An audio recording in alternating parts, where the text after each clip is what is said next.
Hello everyone and welcome back to another video from Apps Academy.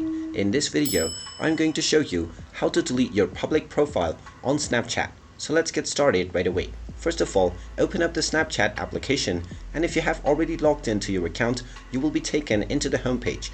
Otherwise, use your credentials to log in, and from the home page where you can start posting your stories, tap on your profile icon at the top left corner. From the profile icon, tap on My Public Profile, or you can also tap on the gear icon at the top right and then scroll a little bit down until you find Public Profile Settings option. Then simply tap on your profile underneath this option, and then underneath your public profile settings you can scroll down and you will find the Clear Public Profile option. Go ahead and tap on this and you will be asked whether you are sure that you want to clear your public profile. Go ahead and tap on the clear button if you are sure, and then your public profile will immediately be cleared. And there you have it. That is how you can clear your public profile on Snapchat.